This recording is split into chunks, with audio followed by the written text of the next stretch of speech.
국가의 권력의 남용을 막고 국민의 권리와 자유를 보장하는 국가의 조직의 원리인 삼권 분립. 입법부, 사법부, 행정부는 식사 중이고.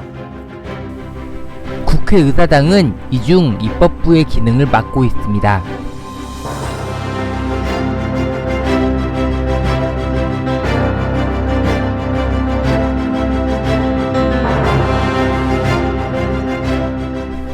오늘은 국회의사당에 가보겠습니다.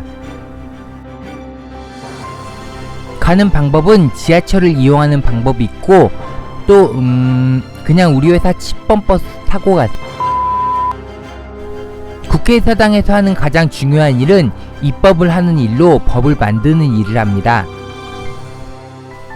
국회의장과 상임위원회의 심사를 받고 법제사법위원회의 심사를 받은 뒤 본회의에서 찬반 투표를 하고 가결되면 대통령이 공포한다고 합니다. 국회의사당에서는 국가재정에 관한 심의와 의결을 합니다. 한 해 동안 나라 살림을 꾸려나가는데 필요한 돈을 정하고 그 돈이 어디에 얼마만큼 쓰여야 되는지 심사한다고 합니다. 국회의사당에서는 행정부인 정부가 하는 일을 견지하고 감독하는 역할을 합니다. 국정감사와 국정조사를 통해 정부가 하는 일이 잘못이나 문제가 없는지 살펴보고 잘못을 고치도록 합니다. 또한 인사청문회를 통해 대통령이 추천하는 공직 담당자의 도덕성과 능력을 파악하고 대통령을 포함한 주요 공직자의 탄핵을 소추하거나 국무총리와 국무위원회 해임을 건의한다고 합니다. 우선 국회의사당에는 해태상을 볼 수 있습니다. 1975년 여의도 국회의사당 완공 기념으로 해태 제과에서 기증했는데 아래에는 포도주가 72병이 묻혀 있다고 합니다.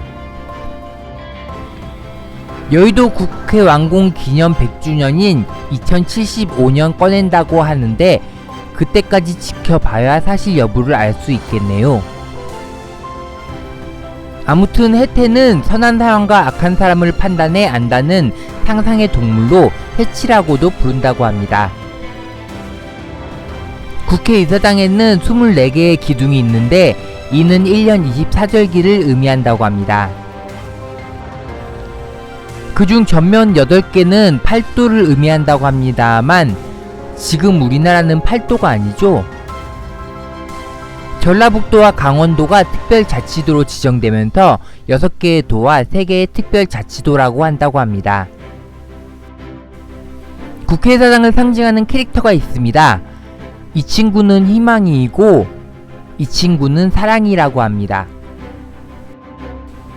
국회의사당 위에 연한 초록색 돔이 올라가 있는데 초기 건축 도안에는 돔이 없었다고 합니다. 돔은 구리로 제작되었는데 그 때문에 초기에는 돔이 붉은색이었다고 합니다. 하지만 세월이 지나면서 연한 초록색으로 변했다고 합니다. 미국 뉴욕에 가면 이렇게 생긴 동상이 있는데 이것의 색깔도 같은 원리이고 문화서울역의 돔의 색도 같은 원리라고 합니다.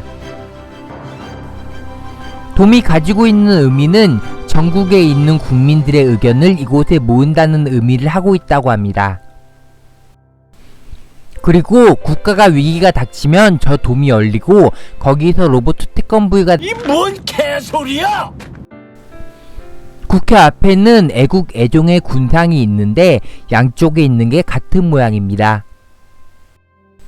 국회 본의회장 창관은 국회의사당 건물 뒤쪽에서 들어가게 되어 있는데 국회의사당 뒤쪽에 가면 제가 좋아하는 시설이 있습니다. 스모킹 에어리어. 아무튼 국회의사당은 보안 건물이기 때문에 아무데나 막 돌아다녀서는 안되고 인솔자의 인솔하에 인솔하는 곳만 갈 수 있습니다. 이런 명찰을 메고 인솔자를 따라가면 TV에서 보던 본회의장의 모습을 볼 수 있습니다.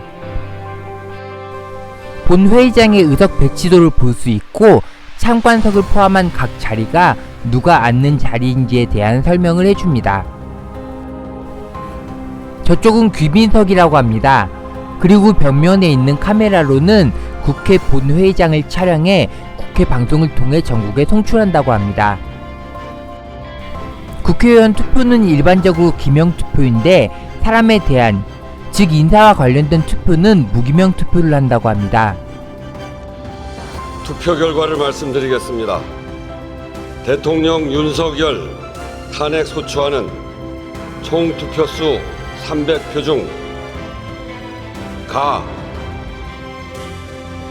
204표, 부 85표, 기권 3표, 무효 8표로서 가결되었음을 선포합니다.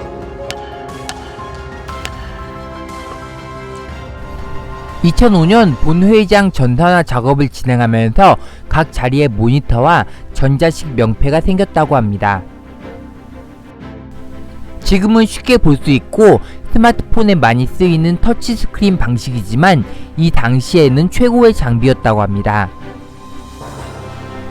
2014년 국회 휘장 안의 글씨가 나라국이라는 한자에서 국회라는 한글로 변경되었다고 합니다.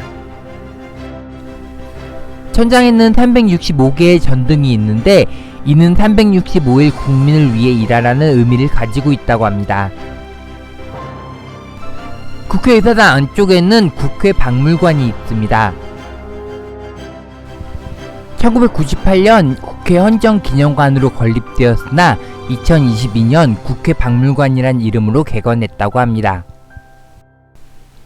박물관 지하에는 식당과 카페, 국회 방문 기념품을 구입할 수 있는 장소가 있습니다. 식당의 식사는 간단한 모습이었는데 국회의원이나 국회에서 일하는 직원분들도 호의호식하지 않고 이곳에서 간단하게 점심 식사를 한다고 하네요. 문화상품점에서는 국회 방문 기념품을 구입할 수 있습니다. 박물관은 4개의 전시실과 국회 체험실이 있습니다. 박물관에는 도우미 친구들이 있는데 궁금한 게 있으면 물어보세요. 제1전시실에서는 1919년 임시의정원에서 시작된 국회의 모습을 보여줍니다. 대한민국 임시헌장에는 대한민국은 민주공화제로 한다고 명시되었다고 합니다. 임시의정원에서 헌법 10개 조항을 만들던 모습을 볼 수 있습니다. 당시 벽면 부착용으로 사용된 태극기의 복제본도 볼 수 있습니다. 진품은 대한민국 역사박물관에 있다고 합니다. 임시헌장 10주를 볼 수 있는데 지금이랑은 좀 다르네요. 1932년 윤봉길 의사가 중국 홍커우 공원에서 일본 수뇌부에 폭탄을 던지면서 일제의 감시와 탄압이 심해졌고 이로 인해 임시정부가 이곳저곳으로 이동한 모습을 볼 수 있습니다. 그리고 1940년부터 충칭에서 독립을 준비한 모습과 자료들을 볼 수 있습니다. 마지막으로는 임시의정원에 소속된 독립운동에 기여한 300여 명의 정보를 볼 수 있습니다. 제2전시실은 민주주의를 위해 국회가 걸어온 길을 볼 수 있습니다.